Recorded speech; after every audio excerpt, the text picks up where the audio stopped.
Hi, everybody, and welcome to the Sales SOS podcast. We are here today to talk about managing remote teams. And I want to introduce you, or actually, selling in a virtual world is what we're talking about, leading in a virtual world. And I want to introduce you to our crew. So let me first introduce you to Bryn Tillman and Daryl Prell and Chris Bowen and Renee Bigelow. And Mike Simmons isn't with us today because he claims to be at a conference, but I just see a lot of trucks in the picture he sent. So we're pretty sure Mike's off looking at cars and trucks. Anyway. He's in the physical world, not the virtual world of cars and trucks. He's in the physical world of cars and trucks. Okay, so if you're here with us live on LinkedIn, thanks for joining us. We're going to do 4 separate podcasts, and so we're going to stop in between each one and get started again. So bear with us as we do that. Are you ready to start, you guys? Let's do it. We're talking politics, right? Not virtual world. We want to make this interesting. Yes, Mr. Canada. Renee's got all the answers.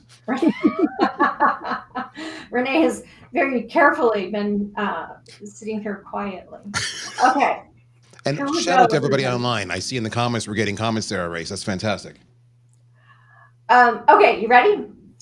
Welcome to the Sales SOS podcast. I'm Liz Hyman, and I'm here with your Sales SOS podcast crew, Bryn Tillman, Daryl Prell, Chris Bowen, and Renee Bigelow. And today we're going to talk about sales leadership in a virtual world. You know, people say to me all the time, sales has changed.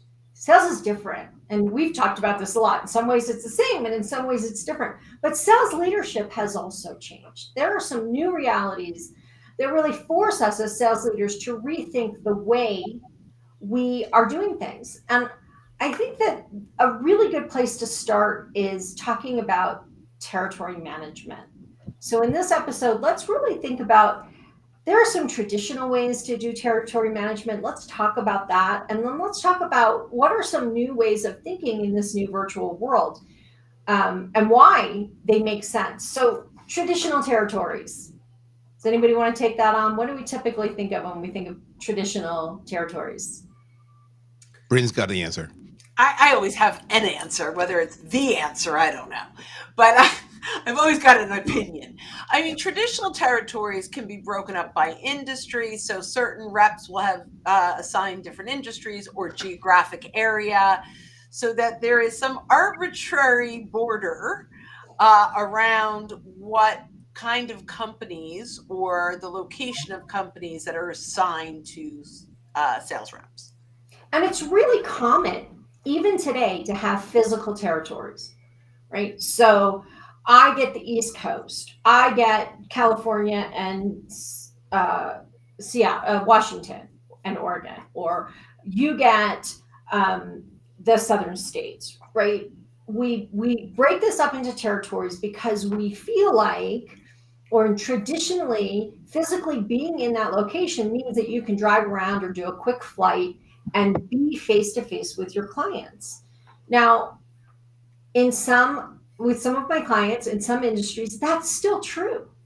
That's still true. People are still driving around. We still have field sales reps who drive around in a truck or a car that has the company logo on it, and they walk in and meet people. They maybe bring samples. They maybe fix things or fill things or whatever other kinds of activities they might be doing. We see this a lot in retail, where the rep is assigned a certain territory to go to the stores and make sure the shelves are filled. But for a lot of companies, that doesn't make sense anymore, right? So we're not in a physical world. Many sales reps tell me they almost never get face-to-face with their clients anymore. So if that's true, what does that mean for territories? Should we still be breaking up territories in this traditional way of geography or even industry?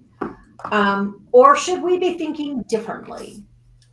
Well, there is one that I think is still sort of traditional that's a little bit different than vertical and geography, and that is by company size, right? Like small business specialists, enterprise specialists. Like I think that break happens in a lot of companies, and maybe it's by team even more than like individual territory. Even a similar thing.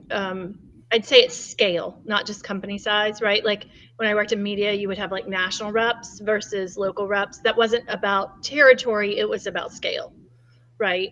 Um, about geographic territory as much as it was about scale. So I think that that's still pretty relevant, but it is an older method of breaking up territory.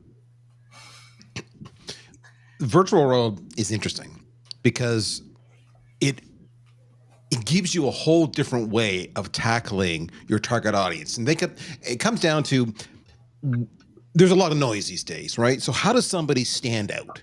When I prospect somebody, if I'm all compelling, they're either going to take my email or see my post or listen to my voicemail, or maybe I get them live.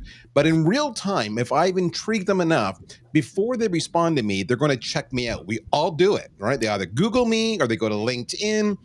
So that is the opportunity. In other words, think of it this way.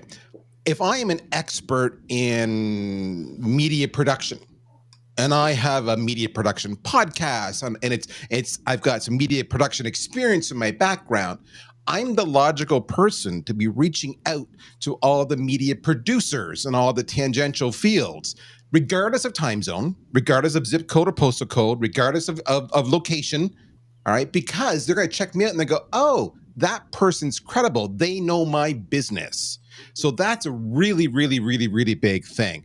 Another way you think about it, let's say you're doing fundraising. I had done this a lot where we would actually take somebody who had a background. Maybe I worked at IBM, and I'm going to go after all the IBM, current and past employees, and we're going to bond over IBM. Or maybe I'm a Harvard grad. I'm going to go after all the Harvard alumni, and we're going to bond over that. Again, these are things you couldn't do necessarily in the physical world of old that you can do in the virtual world. And it's all about immediately anticipating and overcoming objections so you get a higher conversion rate. Bryn, I know you wanted to jump in on this. So yes, I'm going to and Daryl. The other piece, and this is what I'm encouraging our clients to do when they're interviewing sales reps, which is take a look at their existing network. Often, especially if you're bringing someone in from a like company, right?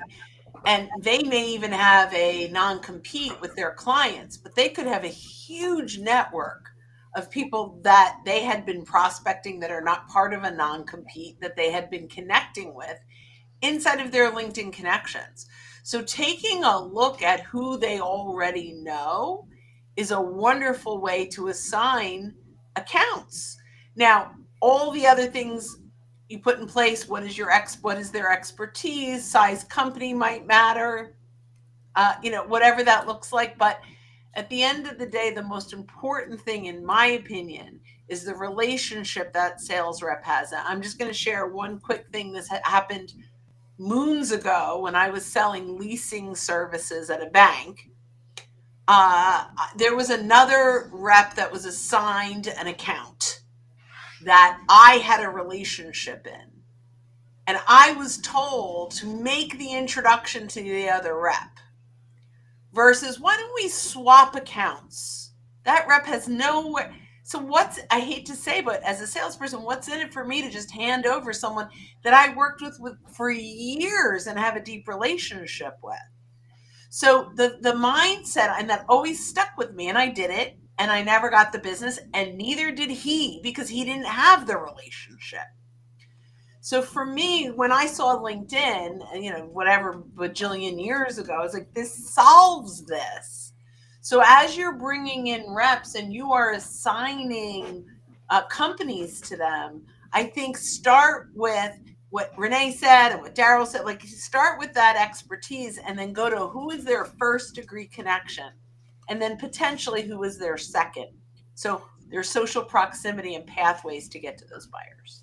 The thing And what I like about what Bryn said there, sorry, Chris, I will eventually let you speak one day, I promise. Is that it's a real ABM type approach, right? Because who's the first three connections? You want to cross-reference them with the target accounts you're going after. So part of the answer to this is how are you selling? So take that into consideration. Hopefully that's not what you were saying, Chris. Well, no, not exactly. So I think the one thing you have to be really careful of is it's good to have that information, but you need to actually talk to that rep about it, because there's a lot of people that I may be connected to, that some that I know really, really well, some that I know moderately well, some that I'm just acquainted with, right? And so being able to understand where that relationship is should inform you. The same thing that when Bryn was talking about where she was asked to make the intro, she did it. That guy didn't sell that account, and therefore it's at dormant. He had no relationship there. She did. If they would have had that conversation at that point to say, hey, where's your relationship? Tell me what you've done with them in the past, how you've been working with them, things like that.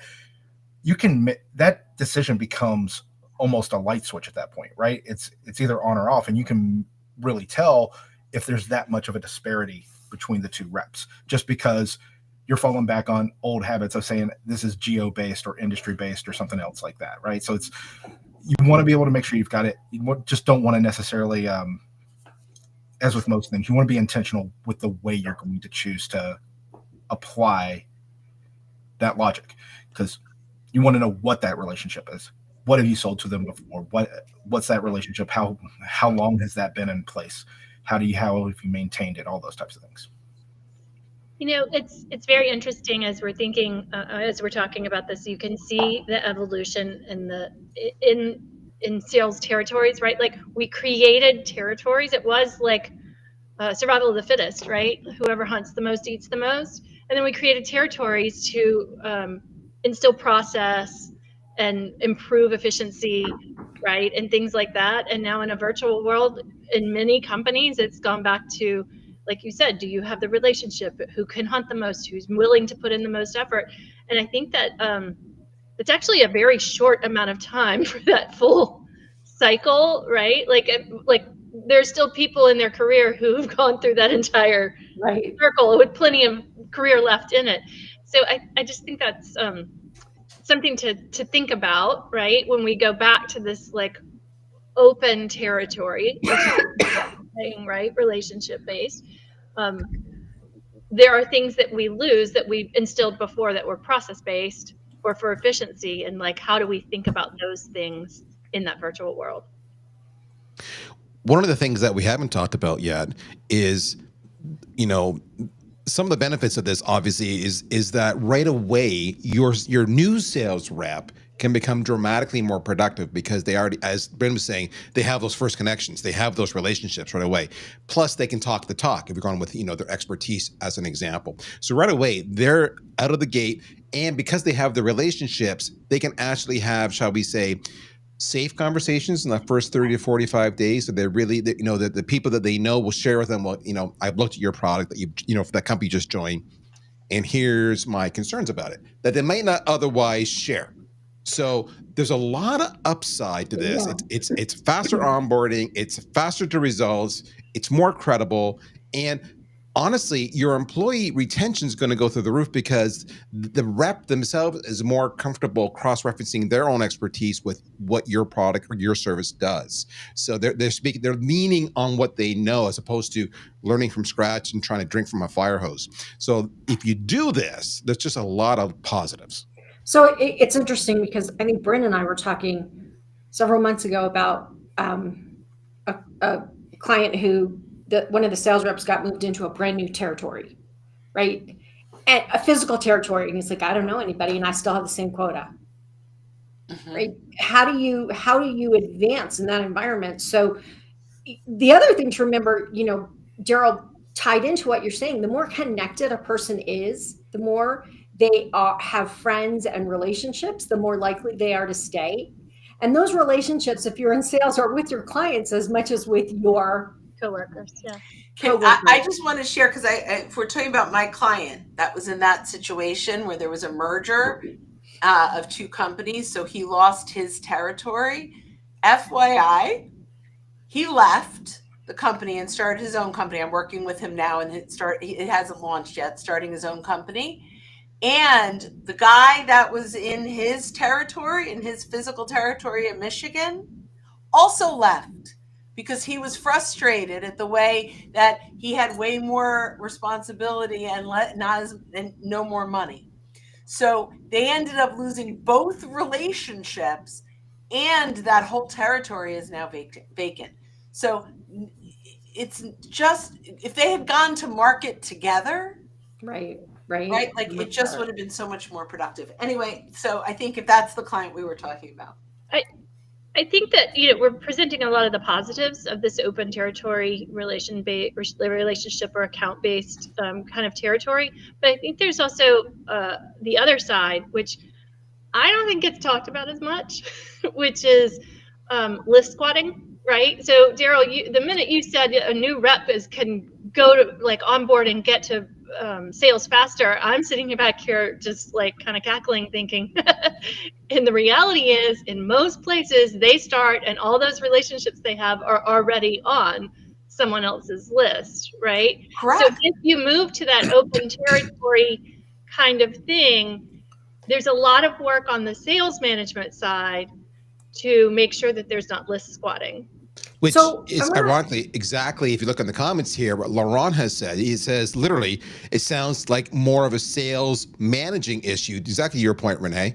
Because nowadays, I'm quoting Laurent here, because nowadays you have to act as a team, and account attribution isn't a priority. Prospects are, relationships are. So you're right. If you're going to hire somebody because they have these first level connections, then you have to understand there's going to be an impact because somebody else may already have that account. But to Bryn's point, should they have that account, right? And maybe you swap off. And then, so you're right. You're right. Laurent's right. It's a sales management issue.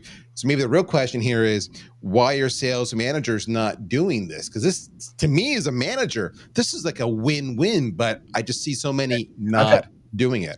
I have had plenty of times in the past couple of years where I have split an account with another rep because they had relationships in there. I had relationships. I'd rather have part of something that sells as opposed to 100% of nothing.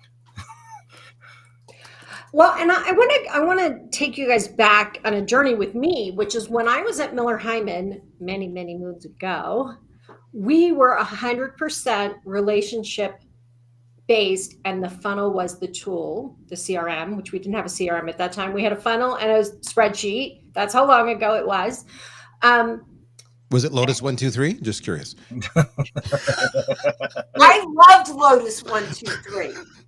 I had okay, hang on a second, off topic. When I first started working at Miller Hyman, I was, 19 or 20 years old, 22, I don't know, very young. And I had the biggest computer because I had to do the Lotus 123 and I had the list. I had a 10 megabyte. Ooh, I respect that, sister. Okay, so we did it completely with the funnel and relationships, and you weren't allowed to squat. And the thing is that if you're really doing funnel reviews with your team, the way I talk about doing funnel reviews, where it's full funnel, at least once a month, full funnel, where you're really talking about what's going on. I require, when I'm doing funnel reviews, the next action is part of this. I want to see, and now with a CRM, you can see what was the last action, what's the next action. And and how many people do you know in that account? And it becomes really simple when you do your funnel reviews and demand that your team keeps up to date on things. It becomes really easy as the sales manager to go, you're not doing anything on that. You haven't done anything for 6 months. It's not on your list anymore. And I only let them put in their list of protected contacts, those that are in the CRM, in prospecting with next actions. So there are ways to do this, but you're right, Renee, this squatting on accounts that I'm never going to get around to, you don't need it, even if you're doing territories in different ways than relationship based. It's not helpful for people to pretend that they're working on an account they're not working on. Certainly not helpful to the company. It's not helpful to the client, the proposed client either. Oh, I agree. I think the real challenge that you get is just some people have that mentality, especially more old school people have that mentality where it's like, oh, I'm going to protect this because I'm going to get to it. And then if they never do, it's like, that's where leadership has to be able to step in and say, look, if you're not working the account, it's an account we need worked. I go through something where basically saying, like, if you had your anchor accounts or whatever you want to call them, that are huge, it's going to take a long time to get in. Okay, well, what are the actions that you're taking on a really, really regular basis that are helping you do that? Are you working both across the organization and up and down that chain? Because if it's a brand new logo, you can't just expect that you're always going to be able to get high, even if you have the relationship. Sometimes they're going to be like, hey, I'm busy, right? And it might be 6 months or 3 months or something like that before you talk to that guy. I've had that happen, and I've sold deals to that guy, but it was 6 months, 8 months after I thought I was going to. So you got to be able to figure it out, and really, really, that's where it puts in a little bit more of your inspection on what are you really doing there. So one of the things we haven't talked about is if we do go to a virtual model like this, whether it be your expertise or your first level connections or what have you, how does that change the interview process? Oh yeah, absolutely. And this is what Bryn is saying is, first of all, before I even interview, I'm going to look at your LinkedIn. Yeah. And second is, who do you know and how well do you know them? So instead of just, oh, I've got all these people, I know all these people, I've done great things. Tell me about that relationship. What have you sold to them? What difference did you make in their world? Like, to actually have those conversations about impact and relationship matters. Yep. But I think Daryl, so often when we interview salespeople, unless we're talking about very experienced senior sales leaders who've been doing this for a long time, most business owners, when they're interviewing salespeople, have no idea what to ask for or what to look for.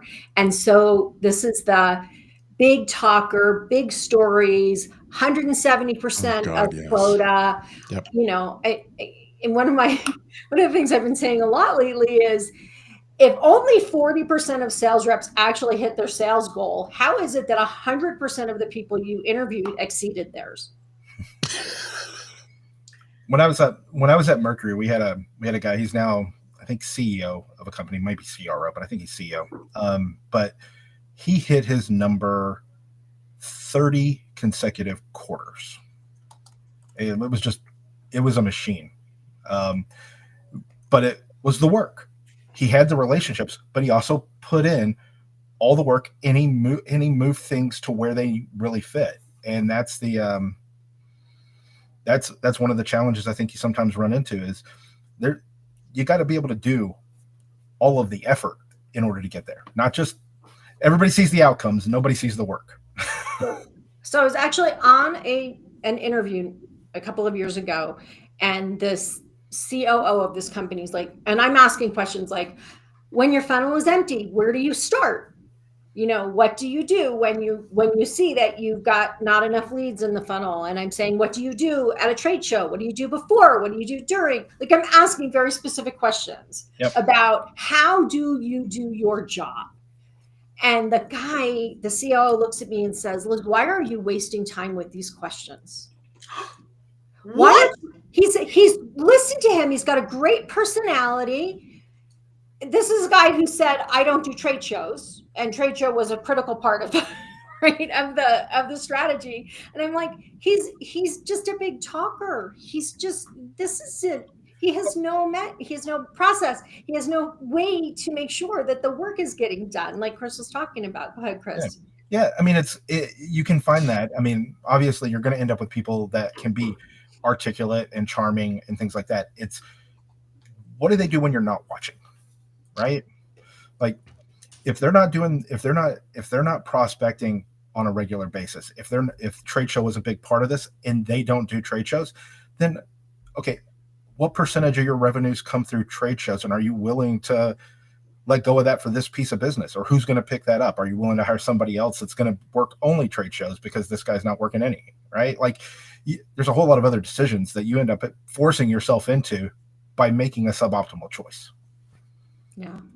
So we want to make sure that if we are going to use a different basis for territory management than traditional, or maybe we want a combination. Like if I'm going to give you small businesses, I'm hoping you have small business relationships. And if you're going to go to enterprise, you have not only the relationships, but the experience and the know-how to get into enterprise companies. So hiring the right people, figuring out what's the logical territory makeup for the team that you have, the products that you sell, the customers that you have, and then having a mechanism for making sure that we are leveraging relationships and no one is squatting on leads, on lists, companies that no one else who could be getting in there is able to do. So is there anything, I know we talked about a lot of things. Is there anything that we're missing here in this conversation? Otherwise, we can wrap it up and go to our next conversation. But I think as you were going through that list, one of the things that stood out to me is training around it, right? So in this virtual world where we really can have this open territory and it is about relationships, if you're going to open it up, you still have to make sure if you're crossing verticals, if you're crossing scale, size, if you're crossing geographies, right? There are things that you need to know about different ones that are beyond your relationship, right? And so making sure that you're supporting with the right training for whatever you build those territories around. This is kind of what I meant when we built territories off of these rules to help with efficiencies and process, and training and understanding your customers really well was one of those. So if you go more open territory in a virtual world, make sure you're supporting with good training so that they can really support your brand, right? Represent your brand well in all types of experiences. I'm sitting over here looking at Laurent's comment about the CRM, which I cannot read because I believe It says it's in CRMs today allow for dynamic account assignments. Yep. Thank Says you. the French Canadian right here. All right, there we go. I speak Japanese. I do not speak. There you go. He just translated. Thank you, Laurent. But he's right. So whatever the things are that you're using to create these territories, and it can be a combination of things, your CRM then becomes the mechanism for tracking who's doing what. And I will tell you, I spent a lot of time looking at CRMs, talking to people about the CRMs, doing funnel reviews, and the CRM hygiene that I see in sales is so poor that you couldn't use this approach.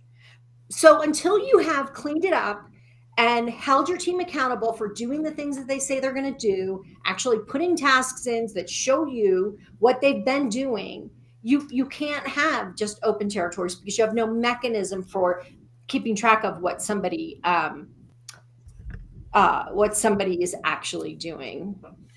There is one other thing that we touched on throughout this that maybe we want to come back to another time for another podcast, but this idea of M&A activity, right, is part of, this. There's a lot of it. It's probably going to be even more moving forward through the next decade. And Chris, you kind of touched on these like shared account relationships, right? Like, and the more we are dealing with scale, right, multi-conglomerates, a world with a lot of M&A, a lot of moving around, opening up new territories for ourselves. Like, you gave some perfect examples of where we may need to. I mean, I can remember 20 years ago when two of my coworkers became young mothers and all of a sudden decided to split a list and pitched it to the company, right, that they were going to jointly manage a list and everything. And that was so like scary for the company, right? And now there are huge advantages that people see on things like that. Not just because somebody did wanted to work a lighter load or whatever and split the week, but because the companies are so big and they need so much management, right? So that might be a good topic for another time. I feel like they made a movie with Dolly Parton called 9 to 5. They did. That's just one of the best movies ever. Dabney Coleman, too, if I recall. Dabney Coleman and Lily Tomlin. Oh, God bless Lily Tomlin. So Laurent, thanks for interacting with us, Laurent, and we love having you folks interact with us live. He says to better motivate and encourage a young salesperson, you can gradually give him larger accounts or her. You know what's really interesting about that? When we are working in this way that is not physical territory or so structured, what you could do is take a younger salesperson that has the relationships and pair them with a senior salesperson that has the experience. Now they both win, right? Because the senior salesperson now has the in, and this younger salesperson is learning how to do it. Like, how do you work an enterprise account when you've never done it before? So thinking about what doors this opens, I love that. Okay, so let's wrap up this episode of your Sales SOS podcast. And we're going to talk about lists building and list management in the next episode. So join us there. Okay, ready? Let's do it. Welcome to the Sales SOS podcast. I'm Liz Hyman, your host, and I'm here with your crew of sales experts, Bryn Tillman, Daryl Prell, Chris Bowen, and Renee Bigelow. Renee, I almost couldn't get your name out of my lips. That's hysterical. Renee's one of my best friends, and I'm like sitting here going, Renee. It's Friday. It's Friday Thank afternoon. God. It's Friday. What cocktail are you guys having tonight? I have to think about what my Friday cocktail is going to be. Fresca. Shout out to Laurent. He's taking us for a great episode, so that's fantastic. Thank you so much, Laurent.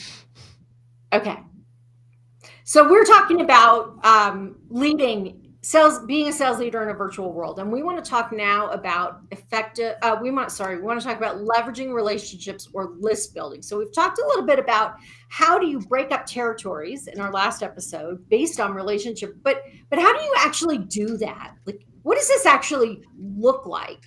And probably the people that we know may not have, or the people we hire may not have enough relationships to work strictly from their relationships. They may need to do some list building as well. So, Bryn, do you want to kick us off on this conversation? Because I know you're so excited to share this. Bryn doesn't have any opinions on this, does she? No opinions on anything. She's so shy. So shy. All right, I'm going to come out of my shell just for a moment. Okay, thank you.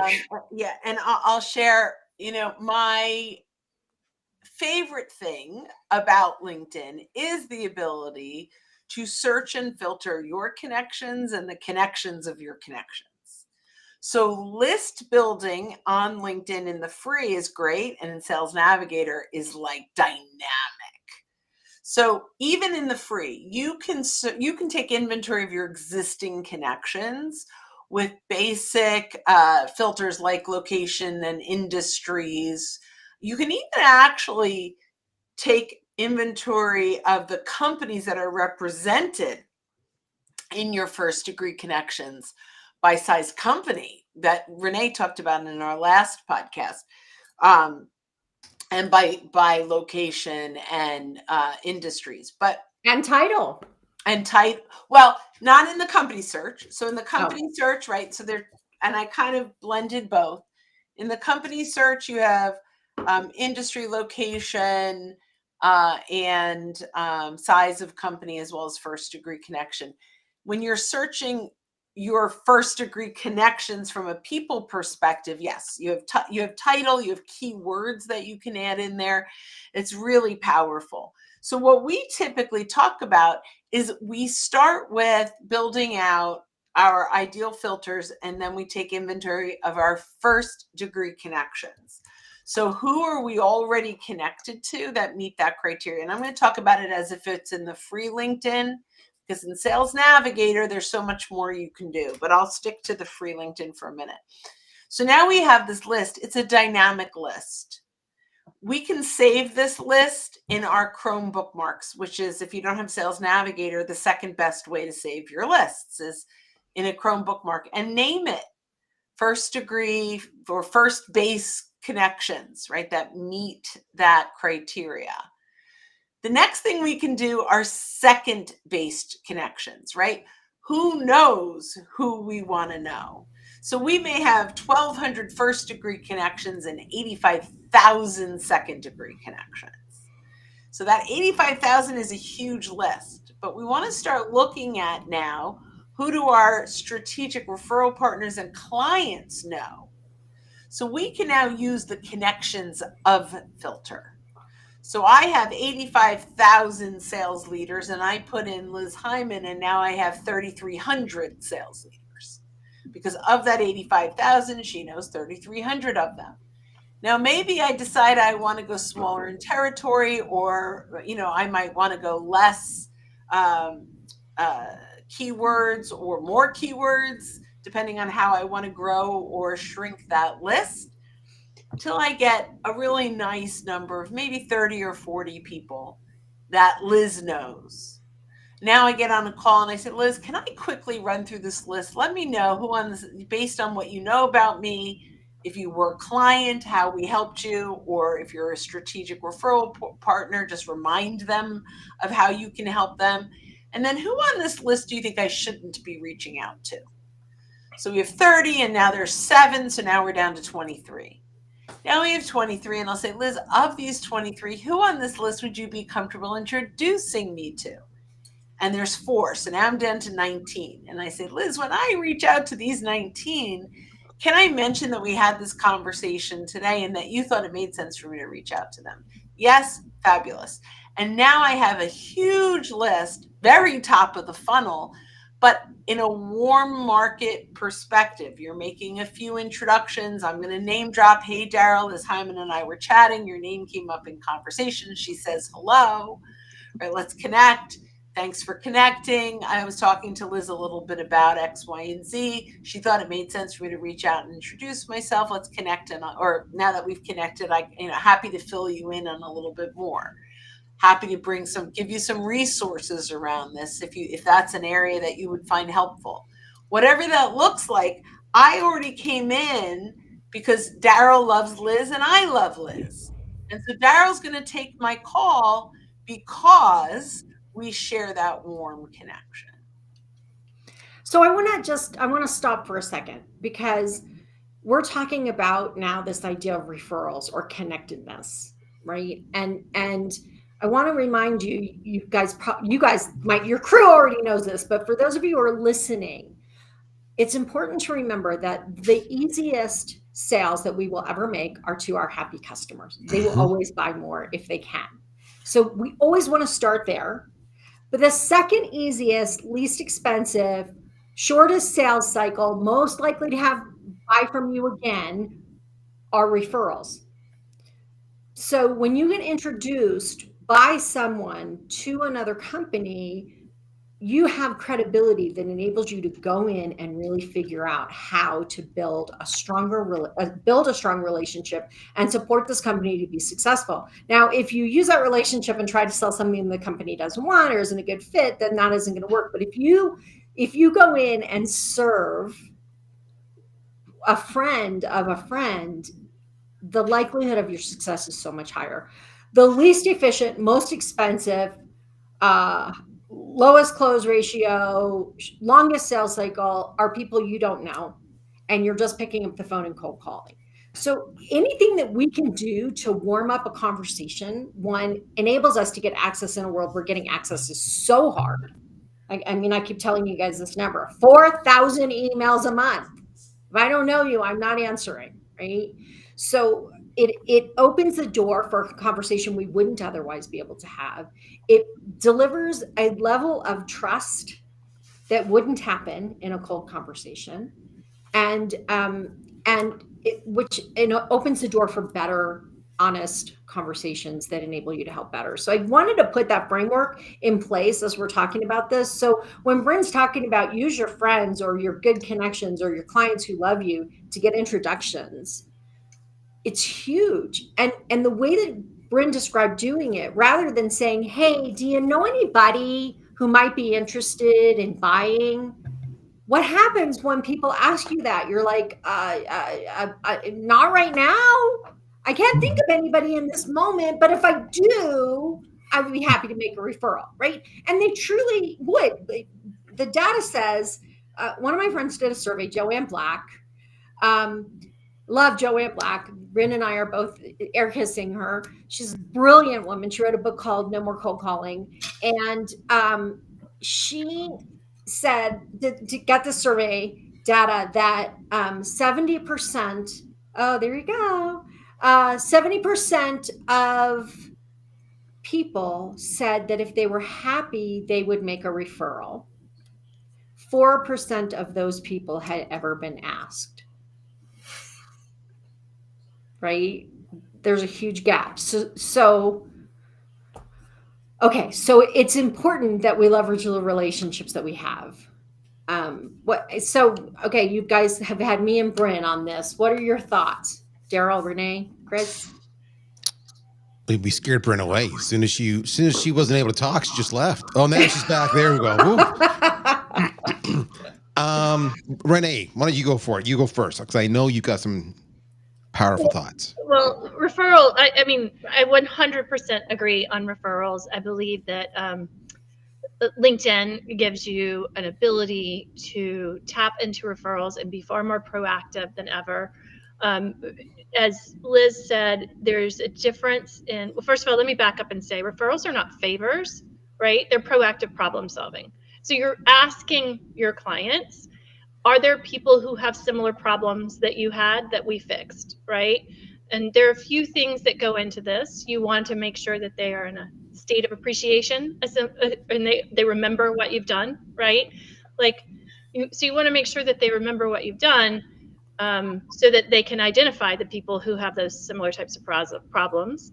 I refer to some of the magic R's around this: ratings, reviews, referrals. This is kind of from a marketing perspective, right? But there's also reciprocity, and that is definitely a sales perspective. So if you were part of helping someone get that problem solved, then they feel obligated to do something for you too, right? So you can take advantage of that a little bit and make sure that you're putting them in that reminding, like, this was your problem, make sure they believe that you solved it. Then they want to help you because you helped solve the problem. Then you want to say, who else do you know that might have those problems, right? But what Liz and Bryn pointed out with LinkedIn is you can identify people that you think you know already have that problem and not put all the work on your prospect. And you can do the work and say, I think these people might have the same problem, and you're connected to them.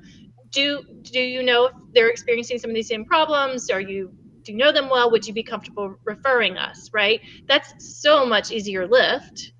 And then I would also add, from a company perspective, that's from an individual seller perspective, taking advantage of the magic R of the reciprocity, or the other magic R of the referral, right? But from a company perspective, it's very important that you know which companies are very pleased with you, that love you, right?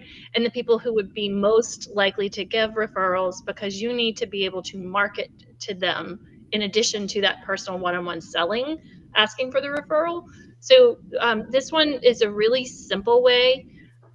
If you match in the LinkedIn side of this with what I'm about to recommend, it's like a magic process. So if you do NPS, which is measure Net Promoter Score surveys, and you take your top 8, 9, 10s in NPS, and you create a list of those, and then you break that up by territory, then you can, in your sales management meetings and your one-on-ones, you can go through and talk to your sales team about who have you addressed referrals with any of these lists. So that's like from the sales management, how you can get it from the company into the sales management, into the salesperson, and then the salesperson can then take it to LinkedIn and work their connections and be more proactive and make it easy for the person to do the referral. So I want to just say regarding that does not mean that you go to your CEO and go, do you know anybody in any of these companies, right? You want to give your CEO or the other people in your company the same gift of, hey, I'm going after these 2 companies. Do you guys, CEO, COO, everybody else, have any contacts, right? It enables you to ask in a way that people can answer, right? So as you're making that ask, narrow it down. And make sure that they, if you've solved, I think if you've solved a problem for somebody, right? And do they know if they're experiencing some of the same problems? If they have a tight enough relationship to make a referral, hopefully they do. And the other thing that I think is also important for people to remember is it doesn't always have to be your best and closest person. So you aren't looking for the person who plays golf every day with, or every weekend rather, with someone to do the referral. You're actually looking for a little bit looser relationships often lead to more referrals. People are more willing to refer, and they're less than close relationships, if that makes sense. So let me jump in here. Everything we've said, everything that has been discussed by Renee and Bryn and Liz, spot on. I'm going to give you one more step you could do to really have an impact. So following what we just talked about, you find a handful of people who really connect with you and you ask for the referrals. Ideally, it's great if they're already a customer. That's a great starting point. All right. But even if they're not, it doesn't really matter. When you get those people say, yeah, sure, I'll give you some referrals, A, B, and C, would be great. So we talked about saying, okay, you would now reach out to A, B, and C and say, this individual referred me and they said you could listen. I say at that point, you don't do that just yet. There's a step in between that you can do if you're really savvy. Too many sales reps think this is marketing's job. I will contend marketing does it only because sales isn't doing it. Here we are. So you've talked to them. There will not be a referral. There will not be a referral because you can solve a pain for them. They have that pain. That's why they're endorsing you. And they know there are other people who have the pain. So what you do is say, hey, can we do, I don't know, a LinkedIn Live? Can we do a little video and say, describe to me the pain you're going through and what you've done to solve it, what worked, what didn't work, lessons learned. We can do this all in maybe 10, 15 minutes, keep it short, keep it tight, videotape it. And then when they say, sure, we'll do that. And then what you do is you say, great. Do you mind if I reach out to all your connections, or maybe you can reach out to all your connections and invite them to join us on this conversation? And they say, sure, because they've already given you permission, because they've already given you referrals. So why wouldn't they invite those same people, right? So now you go and you have this session. And even if the people don't show up, it doesn't matter because they've already been invited to join. Now you can follow up with them and say, hey, if you missed it, here you go. You can cut that up in individual shorts or reels. You can share it. You can post it on LinkedIn. You can reach out and talk about it afterwards. It gives you an excuse. So-and-so said we should talk. We just did a session. Check out this 30-second clip. I can help. Let's meet. What time? So you're making content. You're building your context. You're building your reach. You're building credibility, you're getting third-party endorsement, and it takes minimal time and effort. This is what people are not doing. But guess what? When you do that, you're continuing to build your list because people are going to come that weren't referred to you, but they're actively interested in the topic because your guests who did the referring basically gave you credibility when they sent the invite out. And then you got more credibility when you were actually speaking. Exactly. Hopefully. So here's the thing. Like always, I'm talking to companies and the sales and the marketing team are on two different paths. This is one of those areas where sales and marketing can align around something and really get good results. All right. I see lots of smiles from Bryn. And Chris is wanting to say something. I can see it. He's chomping. He's chewing on his lip. Come on, Chris. I was just going to say, I don't think that sales and marketing should be on two different paths, right? I think that's a mistake when that happens. Somebody needs to be able to pull them together to make sure that we're moving in the same direction. We just have different ways and different tools that we leverage to get there. But if we're not moving in lockstep, we're hurting the company. But it's so often I hear, I don't want marketing contacting my contacts. Yes. I don't want them to mess anything up. So this is a really great way to build alignment and relationships and trust between your two teams. All right. Well, thanks everybody for joining us for this episode of your Sales SOS podcast. We are going to be talking more about leading in a virtual world in our next episode. So I hope you'll join us there when we talk about sales meetings, which whether they're in person or not, they need to be more effective. I'll see you in our next episode. Ready? Before we start, Yes, sir. we should have some fun, and maybe you've already done this, and have a conversation somewhere, weave it in about LinkedIn and what they've done with Apollo and Seamless and the whole. That would have been that would have been great for the list building, because not everybody uses Navigator, but they use the other platforms. It's true. Yeah, I have to be careful because Yes. I can't endorse So any of those. Bryn's going to have the conversation. That's what I heard just now. Yeah. Okay. You guys ready? Yep. Yeah. Welcome to the Sales SOS podcast. I'm Liz Hyman, and I'm here with your crew of sales experts, Bryn Tillman, Daryl Prell, Chris Bowen, and Renee Bigelow. And we are talking about sales management in a virtual world. In the last couple episodes, we were talking about relationships and list building, and now we're going to be talking about sales meetings. How do you have successful remote sales meetings? And I'm going to say, before we even dive into this, a lot of the same things will be true about having in-person sales meetings. But let's dive in and talk about what are some of the mistakes that people make when they're doing sales meetings? What are some of the things that we can do better? How do you do this thing called a sales meeting? And I have lots of thoughts, but I'd like for you guys to start. I would like to start on this one. Yes. I see two camps, and one is vastly more successful than the other. One is the sales meeting something people hate going to, right?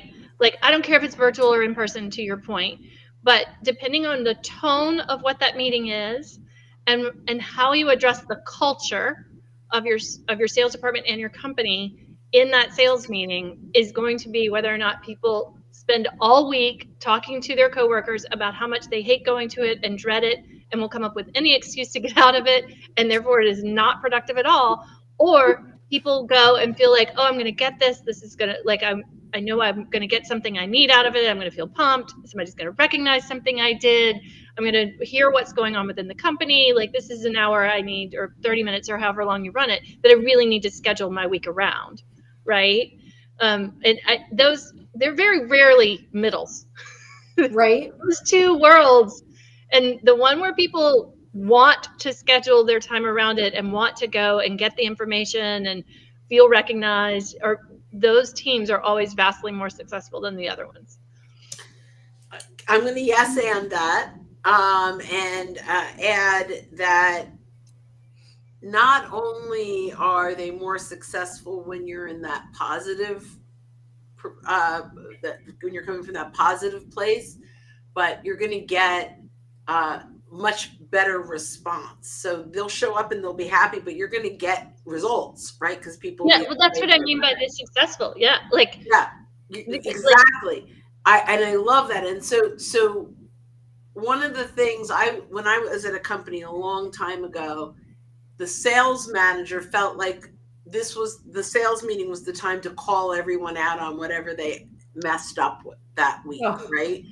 And so it was terrible. So we were in that, I mean, this was pre-email, so it was a long time ago.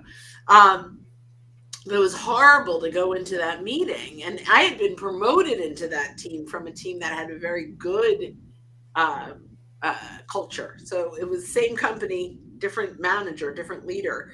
And it was horrible and it was embarrassing. And you didn't want to say your numbers out loud because for whatever reason, it was really uncomfortable. And you knew that no matter what, if you didn't hit every single goal, you're going to get called out on the floor. My manager, and I left the company, my manager prior to that, which I thought I was going to be at the company for life, by the way, my manager prior to that would say, so Chris, tell me, what was your best success story this week and how are you going to do more of that? Right? Like, and it was this very positive experience. And when you'd show up, you would learn from how well everyone did. So I just wanted to yes and what Renee said. I think it's so important.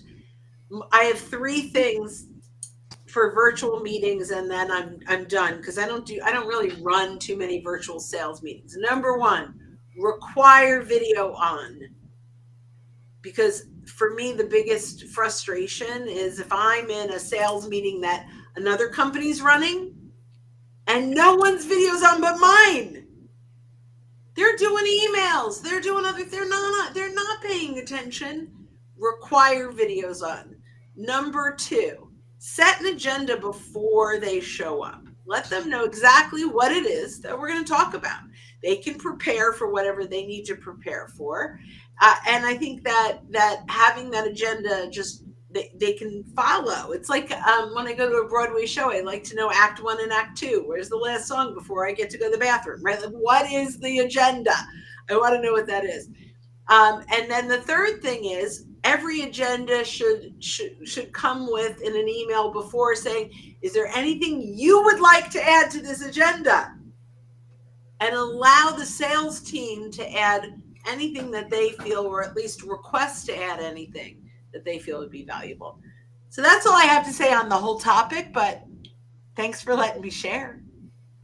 Well, Chris, you're doing this every day, right? So tell us, what do you think makes for a good sales meeting, and what are the components that make a virtual meeting different? Or No, I think it has to. It's like any other meeting that you do. If whether you were doing it with a prospect, a customer, or anybody else, it has to add value, right? Like if it's not adding value to that rep, whether it is different product lines, different solutions that you sell, whatever it happens to be that you're introducing to make sure that everybody has a full understanding. Acquisitions, we tend to make a number of those every year.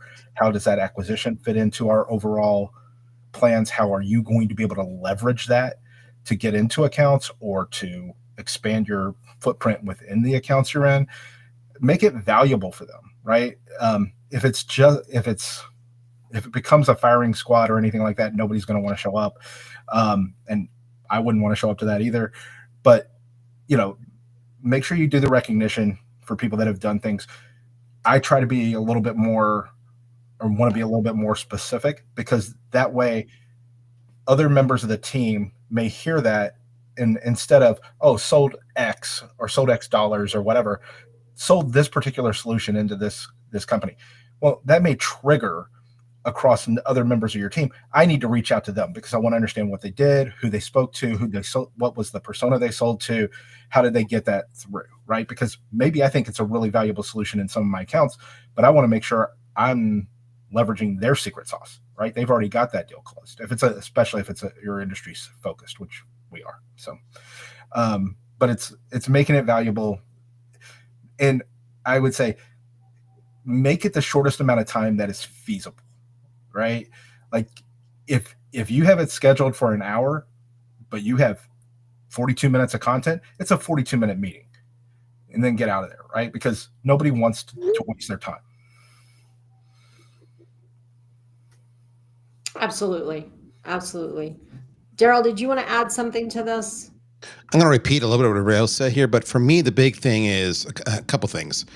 You have to have an agenda. It has to be not generic, opening, account review, whatever. Has to be very specific so people understand exactly what they're getting out of it and why they should join. Not that it's optional; they should be there. I love Bryn's point about videos on. That's fantastic. That is fantastic. The other thing I thought about was when you have a meeting, like set the tone, right? In other words, you're modeling for them. So just like if I was on a first call with a client, or maybe even a second or third call, I would say, okay, so the agenda for today is ABC. This is the objective of the meeting. It's going to take this many minutes. Are we all on board? Did I miss anything? All right. So get that out of the way and set the tone. The other thing I loved Chris's point about adding value. And there's lots of ways to add value that I see missed all the time. Good leaders do it, but it's talking about, why did we win accounts? Why did we lose accounts? Can we have a healthy conversation that's non-accusatorial? It's like lessons learned here, folks, so that if Sally made that mistake, don't make the mistake Sally made because, hey, she didn't get the commission and you want commission, right? So let's just learn from Sally. All right. So in other words, it's a healthy environment where able to be vulnerable without there being consequences.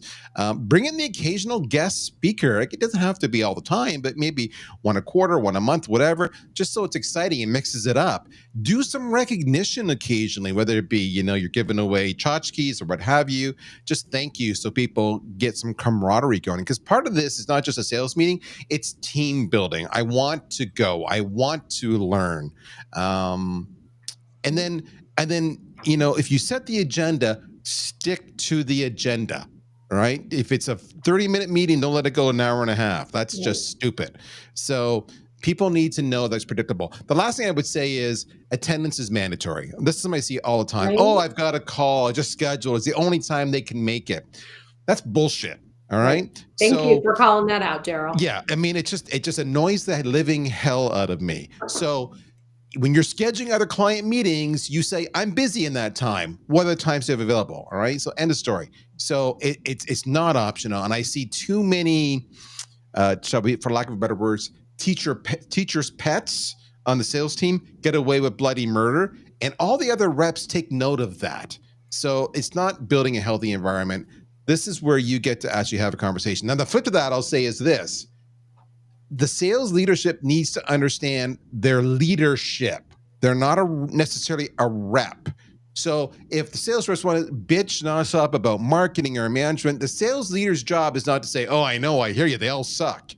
Their job is to say, well, I hear you, but let me explain to you also where they're coming from and what went into these decisions and why they're doing this. In other words, because if you do the old, yeah, I'm with you, I'm still in sales, I'm one of you, what you're doing is creating a vision within the organization, and that's not constructive or healthy at all. There you go. So I have a list. Sorry. I was going to say I have a list of things that I think really, really help in sales meetings in general, but also in virtual sales meeting. They kind of go together, but some of them are more important, in different ways. Like, I mean, it's great to have food when you're in person. Sometimes it's hard to have food virtually. If you can do a DoorDash or something like that for different times, it's lovely, or send a coffee or whatever. But you can always, whether in person or virtual, have some music, have something where it makes people want to come in to the room. In a virtual world, I think it's really fun if you can to include something like props or backgrounds or something that makes it a little bit cultural and a little bit of a team building. It can be like a background contest if you don't, if you schedule it on Friday afternoon, some people do that. You could make it props and everybody comes in Hawaiian shirts, whatever, right? We learned some good things during COVID lockdowns when we were all isolated. Carrying those through, little bits of those things through, I think really do make it a lot better. I have no problem with virtual meetings. I feel very connected with people through a screen, but I do it all the time. A lot of people don't. So you have to give it that extra oomph. Even if it seems a little bit cheesy, lean into the cheese. Like make it so it's fun, right? And then always recognizing birthdays, anniversaries, whatever fits your culture, right? Like making sure that you're doing those small shout outs. Some sort of quiz or game, like, really helps with that, like lean into the cheese a little bit. It can be a quiz about your product. It can be a quiz about selling. It can be a quiz about like life or whatever, right? But something that's interactive. I also think for sales meetings, it's really great if time allows to always tackle one thing, one topic, choose whatever it is. If it's budget, if it's, you're merging, changing business units, whatever, like tackle one thing. Maybe it's a sales issue that you've seen and you want to talk about CRM management or whatever, but like you have a topic, right? I think it's really important to include some sort of training or education separate of that, right? And that could be let a rep tell a story to teach the other reps. Sales management can help with it, or overall management, other departments or guest speakers, right? Like a few minutes for something like that, because that's new and everybody's looking for something novel or new to be interested in. And then company news and industry news. I think this is one of the few times you have your team as captive audience and you need to make sure they're on top of things. And sales is often in and out all the time and not on the same cadence as the rest of the company. So you really need to make sure to get that company news and industry news. And the other two things are, or last thing really, is make it as interactive as possible, and let reps share, and make sure that you are recognizing in the sharing, you're doing recognition, and that recognition is for behavior you want to see more of. Excellent. Those are all excellent. Chris, did you have something you were about to say? Yeah, it's a little addendum. I agree with Daryl that attendance should be mandatory, but the way I have tended to look at this is more of set the expectation. I'll say, if we have 52 weeks in a year, I'm not saying you're going to be there 52 times for the sales meeting, but you should be there for at least 45, right? So that way I'm taking into account there might be a customer meeting that cannot move, has to happen at that time. Fine. People are going to have vacations. People are going to have other things that come up. Taking that all into account as part of that 7 weeks that you ultimately may not be there, and being able to figure that out, right? So I just think being able to set that expectation up front when you're dealing with people makes it a lot easier for you to hold them accountable. And then it's a lot easier for you to hold the whole team accountable to the same standard, as opposed to it looking like you're playing favorites. I'll add one thing to what you said too, Chris, when you said that, it made me realize, if you structure your meeting where you do those other things that I talked about in one chunk, you can record that portion of the meeting for people who aren't there, which is an advantage of the virtual part. And then maybe if you have like more discussion, right, time where you want to be more free speaking, right, maybe that part is not recorded. So you can structure everything at the beginning, get that recorded. That's there for everybody, all the information they need. And then, the part that everybody wants to be able to speak more freely maybe isn't recorded. Right. So I think that the key is have meetings that people want to be at. Make them feel like they're having FOMO, right? The total fear of missing out. What am I going to miss if I'm not going to be there? I want to share with you a couple of mistakes that I see. So we talked about celebrating instead of beating up on your sales team. Celebration is huge, and you don't have to just celebrate closed deals. Sometimes you can celebrate, I finally got this guy on the phone, or I finally got this meeting. It's something to celebrate. Find things to celebrate. The second thing that I want to say is that if you are doing things in the sales meeting where you're having one-on-one conversations with people and everybody else is just sitting there, you are wasting everyone else's time. So how many hundreds of dollars are you wasting if you're doing your funnel bottom of the funnel reviews with your team all sitting in one room together? And you get 5 minutes, and you get 5 minutes, and you get 5 minutes. And it doesn't have anything to do with me. Salespeople hate going to team funnel reviews. They're not effective. They're boring, and they accomplish nothing. Have funnel reviews. That's a different kind of meeting. So you have different kinds of meetings. You have your team meeting, you have your funnel reviews, you have your coaching sessions, and then you have your performance reviews. They're different kinds of meetings. You don't have a performance review in a team meeting. You don't have a funnel review in a team meeting. And what Bryn talked about, make it really clear what is going to happen so everybody knows how to prepare. Which of these meetings are we having, and how do I prepare for it? I also think purpose is really important. Like with funnel reviews, we were talking about, what's the purpose of a funnel review? And somebody said, so we can go over all the counts. And I'm like, no, that's not why we do a funnel review. The funnel review is so I can figure out what help you need to close those deals. That's the point of a funnel review. If you think it's so we can review the accounts, or if you think that the team meeting is about how does my company get the information they need from me, then we've done this completely wrong, because a sales meeting is about helping your sales team be successful. The other thing I love to see is group strategizing. I'm having this objection all of the time. Let's talk about it together as a team. I have an account. I am stuck, dead in the water. Can you guys help me? Yes, let's do a strategy session. So it's better to have a slightly longer meeting, add 15 minutes to it to do the things that people really need help with, instead of going over the bottom of their funnel, because that is not helpful to anyone. The only reason you would do that is if you had other people from the company in that needed to understand where different deals were, when they were likely to close, and what prep needed to happen to support them. That might be a reason to do a meeting like that, but otherwise, don't do it. Focus on your team, getting your team exciting, excited, helping your team, improving your team, building the team. All of those things happen at a team sales meeting. Well, and listen, if you're going to do that in that meeting, I would say that's where your agenda really comes in. So people know, hey, this is not our normal meeting that we normally have. This is what we're going to be talking about. Here's who's going to be in the meeting so that you're prepared. And here's what they're going to be looking for, right? Because exactly. You don't want your team to be surprised that, hey, all of a sudden this team from deliveries here, because they're having to figure out what they got to hire for the next 2 quarters. Okay, if we start making that part of a regular basis, okay, once a quarter, I know this meeting is going to happen. My team can be fully prepared and on board for how we're going to approach it. So, and sell to your team what's in it for them. Right. Pre-sell to your team what's in it for them to come. Happier customers, faster time for us to deliver, all those types of things, right? So it's always the whiffle, right?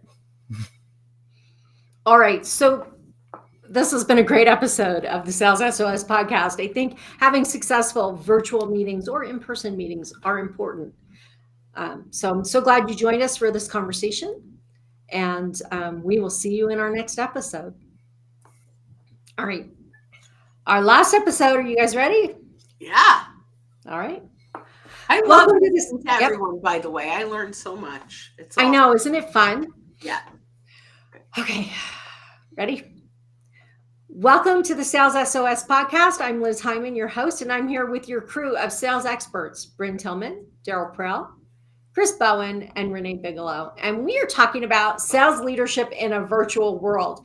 Being a sales leader, a lot of things have stayed the same and a lot of things have changed. So we are talking about how have things changed and how can you be more successful? And in this episode, we're going to be talking about keeping your remote teams engaged and on track.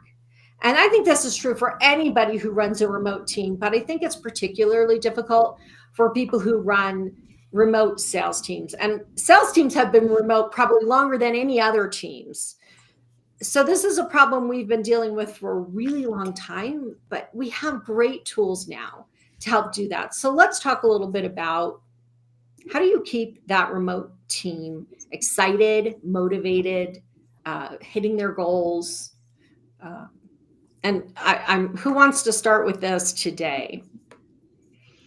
The one thing I'll say, Bryn loves to start, you guys.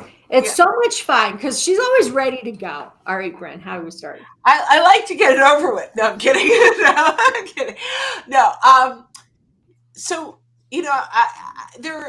I've been in and running virtual meetings for 10 years, and there are a few things that I have found that have been most successful. The first thing is making sure that you get response for something every 3 to 5 minutes. So even when I'm training and I have a lot of people, I'll say, if this is yes, it's the top thing I'm going to do, put number 1 in chat. If it's, this is not really a priority, but I like it, put number 2 in chat. If you're like, I'm never going to do this, put 3 in chat, right? And so you keep them engaging throughout. Now you can do polls, but when you're having meetings, like in a training, but when you're having meetings, it doesn't make much sense. But when you can get those responses, and most of them you're positioning it where most of them you're going to get those ones, other people are seeing that other people are into it and they're looking forward to it. Like you start to get buy-in as a team. So getting that every few minutes, getting their perspective on whatever you just said. Or let's say someone tells a success story and you'll say, okay, in chat, if you're like, I'm going to go try to do that with my client today, put a 1. If you're like, I have to think about which client this is best for, put a 2. If you're like, I hate my clients, put a 3. And they laugh, right? Like it becomes fun, but they're engaging and they're getting buy-in to whatever the story just happened. You're also getting closure to that section and then moving to the next one. Like you close it with commitment, 1, 2, or 3, A, B, or C. Put a question mark or an exclamation point. Like what? And you've got that engagement the whole time. And even if they went to their email, they're coming back to answer that, to stay engaged. So that's number one. Number two, outside of that meeting, I love having accountability partners. Put two non-competing salespeople together with checklists, right? And gamify it and have some fun where you've got, it's not always about the manager who's looking at this. Have someone else that they can run ideas off of, and then come back and in a meeting go, okay, tell me the number one thing that your accountability partner did great last week. And then you start having them talk about how good each other is. Okay, that's all. I'm done. One of the things for me, I know my last gig when I was CRO, I had reps all around the world. So, whether they're 12, 13, 14 time zones ahead or they're in the same time zone. And that was the hard part. You got a remote team and half of them are in bed while the other half are at work because of the time zones. So one of the things that we did well, but it took some serious conditioning and training and expectation settings and some hard conversations initially, because this is in everybody's workflow by default, is we use Slack like all the time, right? I just had a call, it didn't go well. What do you guys, this is my objection. I didn't have an answer. What do you guys say in this case? Just had a great call. This is what they liked about it. I just shared this piece of collateral. I got a great content. I did this outreach. It's collaborative troubleshooting, helping one another. It's bitch sessions sometimes and letting them get it off their chest, right? The challenge I had when I did this is a lot of them would say, well, I'm not on Slack. And I would say, well, bullshit, because You are now. you're on email because your clients are responding to you. So you can be on Slack as much. Or they'll say, I don't want to go on Slack because I'm so scheduled. I got prospecting, I got meetings. I'm like, well, you schedule time to prep for the meetings, right? So then you schedule time to do a Slack check-in a couple times a day. I'm not expecting you to do real-time responses, but I am expecting you to be part of the team. You've got wisdom, you need to share it. You've got problems, you need to seek help, right? This is in your own selfish interest. So once that was understood, people started doing it, then they started actually liking it, enjoying it, and it felt good. Because a lot of these people, they're especially in Europe, right? They're in this by default just because of the culture. They're in a small little room in a small little closet, and that's a little home office, and they stare at these four walls, and they're isolated, and that's where they spend 8 hours a day. So this is their outlet. This builds goodwill. This helps them not get frustrated. So for me, it was all about Slack or Teams, if that's what you use. But it is a cultural change.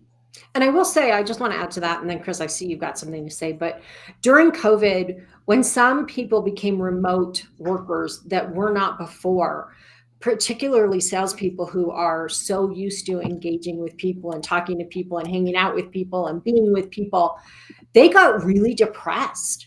So Yes. We've maintained this remote space for salespeople. And we have to remember that for people who are extroverts, being isolated and alone is not okay. Now, for me, leave me alone. I'm good.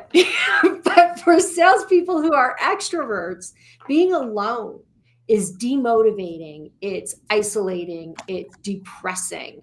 And it's hard to do your work, sales work, when you feel that way. So it's our job to help them feel connected. Slack is a great tool. Meetings where they get to play and engage with each other and do fun things. Strategy sessions where they get to talk to other people. Things where they are not feeling so alone are really important. And kind of a build upon some of the things that you both have just said. One of the things that we often do in person, right, is like, we'll schedule a time where everybody's going to be in the office and we'll do calls, right, for sales, right? Or we'll schedule a time and everybody's going to block an hour and we're going to work on the CRM, or we're going to do those sorts of things. There is no reason that you can't open up a Zoom for the people who are virtual during that time, Yep. right? And have that communal thing. Like if it's everybody's going to be calling, that might be hard for me if I'm actually using Zoom to call on somebody or something, but if I'm using my phone, I could put the Zoom on mute, right? And you can see that I'm doing it. I can see that you're doing it. I feel like I'm kind of in the room and working with people. If we're all updating our Salesforce, somebody can take turns playing songs, while we're doing it. You can recreate some of those experiences that make it not so. I mean, I'm with you, Daryl. I DM all the time on Slack or Teams or wherever, right? There's back and forth. Share the memes. Use the custom emojis. I think sales should always have a custom Slack emoji, right? Like that's like specific to your team. One for when somebody says I sold a sale. You can connect your in a SaaS company where I was a VP of marketing, we connected in whenever a sale was sold. We had a channel, right? Whenever it was a SaaS company, whenever somebody bought, it literally lit up, and like everybody could go in and do it, and there was a custom emoji for a sale, right?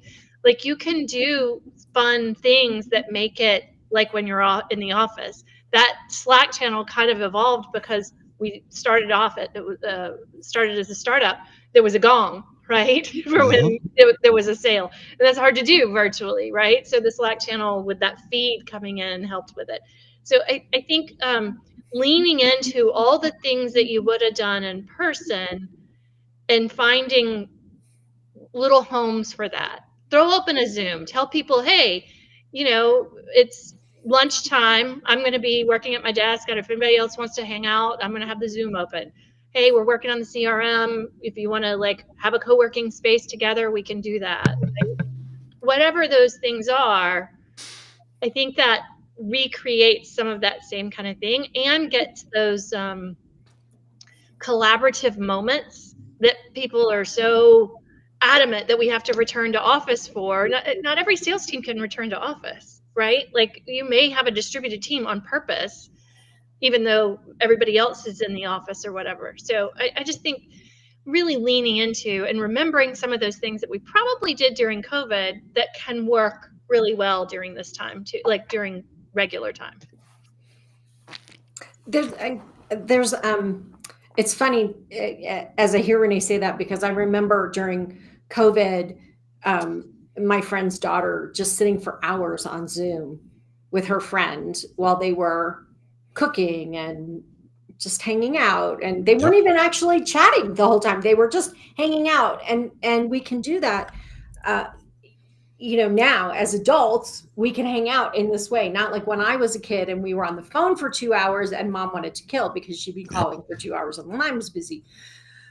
But you can also do things like open office hours. I'm going to turn on a Zoom every Friday afternoon at 2:00. So from 2:00 until 5:00, I'm going to be working.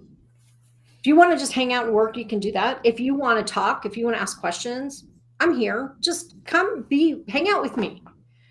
You can do these things now in a way that is way more comfortable.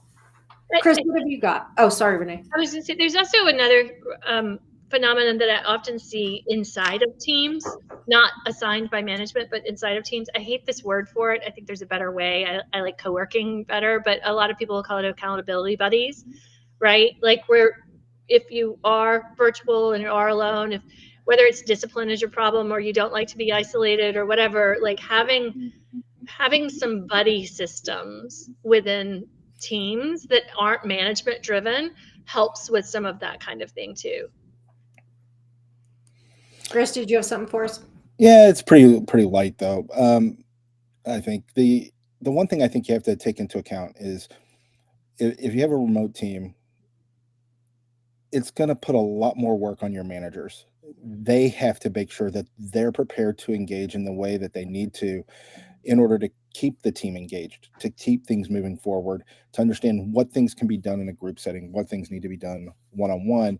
It's a whole lot easier when we were in offices and you could just walk down the hall if you had to talk to somebody. But now you have to be able to figure those things out. And it's going to require you, especially I think with newer members to your team and things like that, more proactive outreach, not necessarily waiting for we have a one-on-one scheduled. I realize that calendars are idiotically full, but you have to be able to prioritize those things. The other thing, and I think you're absolutely right, and I agree that sometimes trying to get a meeting with somebody on their calendar is crazy, because we do so many meetings. The other thing is, how do I measure progress when you're not sitting there? If I can't hear you sitting on the phone doing your work, how do I know if you're doing anything? And it's really easy as a salesperson to get really busy doing stuff that doesn't move the ball forward, that doesn't help us. And so, again, how do you use your CRM to measure success, to measure progress, to measure activity? And so, if we set up funnel-based KPIs, which you've heard me talk about before, if you've been on the show, where we say, look, if you're going to get to this number that you want to get to, here are some of the milestones to get there. And I, as a sales manager, can look at that and see, are you hitting those milestones? And we can measure tasks. Like we can say, hey, for each opportunity, there needs to be at least one task. I can look and see, are all those tasks overdue? Because it happens a lot. I'll look at a salesperson, I'm like, every single task is overdue. Did you not mark it? So we're not having any sense of accomplishment because we're not marking them off as done. And as a manager, I then see you're not making progress. You're stuck. Let me figure out why you're stuck. Let me help you get out of being stuck. So figure out ways to use KPIs and tools and measures to be able to see progress, and then to be able to identify when they're feeling isolated or unsuccessful, so that we can jump in and be supportive, not beating them up because they're not making the progress that they need to make. Yep. And Liz, before we end this topic, I just kind of want to reiterate too that this kind of fits for family time too, but like the more we are remote, the more important it is to make the time that we can bring people together like high quality time, like very culture based, training based, education based, team building based, all of those things. So bring them together, like budget for that, and when you do it, make sure that you have culture time built into that. That's one of the things where being able to say, hey, I'm struggling. I keep getting this objection. Can we all chat about it? And being able to have times where you do that, whether it's in a sales meeting or you just pull together a handful of people to do it. Those are the things that build teams and make people feel less isolated. Yeah. I have some clients that have chosen to stay fully virtual, or have had some that have chosen to stay fully virtual. And they really take a lot of the things, like some of them gave up offices and they took office startups, right? Like that could give up offices. And they took what they would have spent on rent and cleaning and janitorial, all the different things, right? Utilities. And they put that towards getting their team together once a quarter in a location. And they spend like 2 days together, and there's plenty of time for dinners or, breakfast, lunches, all that kind of stuff, where those conversations happen a lot between the team members, right? Without it having to be all management all the time. One of the pieces of advice I give to people, whoever asks my opinion, they're in that position, is especially with remote teams, they'll often not share with leadership that they're struggling. I mean, we want them to. You try to create that safe environment and tell them it's okay, you can do that, but they don't, for a variety of reasons. And that's a whole different psychological conversation. But with that said, what I have found works really, really well is for me to go and say, who else within the organization do these reps interact with? Often there will be a marketing person. Often there will be a RevOps person or a systems person, whether it's just, I have some issues with the CRM, I want to import some lists or whatever it might be. And I'll reach out to those people and I'll say, listen, I said, and I don't want you to divulge any confidences that have been shared with you. But what I do need to know is in the conversations that take place with the reps, if you discern any one rep is really struggling or discern a common theme that all the reps are sharing, that you play back to me, that you back channel to me, and you don't necessarily have to name names if it's a generic statement, but you back channel to me those concerns, because they will often open up to you more than they will to me. So if you can do that, then I can just proactively, implement conversations, meetings, training, whatever it might be, to address the concerns. Because I am very motivated. I've got a lot of money invested in these reps and their training and their onboarding and everything else to anticipate or to understand their issues that I would otherwise be oblivious to because I'm not talking to them or they're not opening up to me. That's worked really, really well. And I find when I don't have that, I'm often blindsided by a remote rep will just come in and they'll say, I'm resigning because, and I'm like, why? Well, because of this. Well, why didn't you tell me that? Well, I kind of alluded to it, but you didn't pick up on it and I got a better offer, right? So it's like, oh, if you just would have told me. So anyway, having those back channels, incredible. I've picked up things that I would never have known otherwise. And it's allowed me to retain reps, make them successful, and pick up on issues that I was unaware of. So that's my advice. I'll add an umbrella to that, Daryl, and that is, you hear me talk about NPS all the time. I am equally as bullish and adamant about eNPS. Yes. And that is, so your customers will never have a better experience than your employees. Like, it's just not going to happen. That's how humans interact. So maybe over short term, but not over the long term, right? So if you measure the satisfaction that your employees have, even more important with a remote team. And if your whole company doesn't have it, but you have enough of a sales team, I mean, if it's only 3 of you, that's going to be hard, right? But if you have enough of a sales team that you can do eNPS just for your sales team, even if the whole company doesn't do it, it's something that can really help you kind of get a vibe, because you can measure from month to month. Is everybody gone up or gone down? And if it is, you're measuring on if you can, the whole company's doing it, and you can segment by sales, still anonymous, but just like by department, right? I love that. If they can, then you can see, is everybody kind of down because the economy's kind of down? Are they down? What do I need to do to get them pumped back up? Or did we just make a bunch of changes to territories or whatever? Did we take a dive? What do we need to do, right?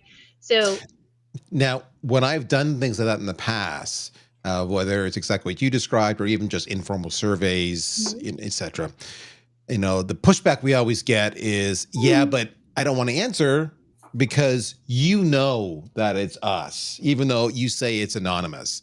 And so lessons learned from me, folks, if you're listening, is what I'll often do is I'll bring up the back end. And I'll say, okay, you all voted on this survey. I'm going to bring up the back end. This is what I see on the back end. And you can see who voted, how people answered. But you'll notice all the responses say anonymous. So I just do that because otherwise they don't believe me. And so just lessons learned, because Renee is spot on. It's amazing what they'll tell you once they feel safe to share. Psychological safety is important. Right. And the beatings will stop when morale improves, right? Yeah. All right. Can you talk to my wife, please? Thanks for joining me on this episode of the Sales SOS podcast. We will be here next month on the second Friday. We hope you'll join us live. And if not, we hope you'll enjoy our episodes on your favorite podcast channel. Have a great day, everybody. bye. See you guys.